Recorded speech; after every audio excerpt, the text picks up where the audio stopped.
မျက်လုံးမှာဆိုရင်ကျွန်တော်ဒီမျက်လုံးရဲ့ဒီဘုံတွေရှိမှာနော်ဒီမှာဒီကောင်ကို wrist ဘယ်လိုချိန်မလဲပေါ့နော်ဒီမှာဆိုရင်ကျွန်တော်တို့တငယ်လေးကျဲသွားတာမျိုးကျင်းသွားတာမျိုးပေါ့နော်အဲ့လိုမျိုး wrist ဘယ်လိုထည့်မလဲပြီးရင်နောက်ထပ်ကျွန်တော်ဒီမှာဆိုရင်လည်းဒီ highlight ကလေးပေါ့နော်ကျွန်တော်ဒီမျက်လုံးမှာဆိုရင်အလင်းပြည့်နေတဲ့ပုံစံမျိုးလေးရှိတယ်အဲ့ဒါလေးတွေကိုလည်းဒီမှာ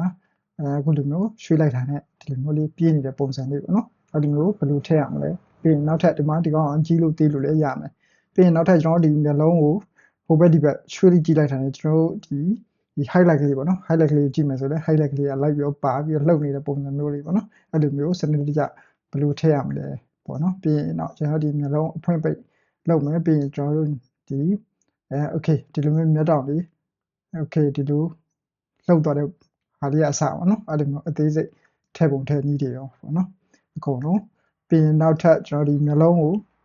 လှုပ်လိုက်တာနဲ့ကျွန်တော်ဒီမျက်လုံးကြီးလှုပ်နေမှာပဲနဲ့ကျွန်တော်ဒီမျက်ခမ်းလေးတွေအစဒီမှာပါနေပါတော့okay အဲ့လိုမျိုးပါနေအောင်ပေါ့နော် realistic ကြအောင် rigging ကိုစနစ်ရဘယ်လိုချိန်နေပေါ့နော်အဲ့ဒါတွေကအစကျွန်တော်ရဲ့ YouTube channel မှာ Khalid Studio Premium Course ဆိုတဲ့ channel မှာ member ဝင်ပြီးတော့အားလုံးပဲကြည့်လို့ရပါပြီ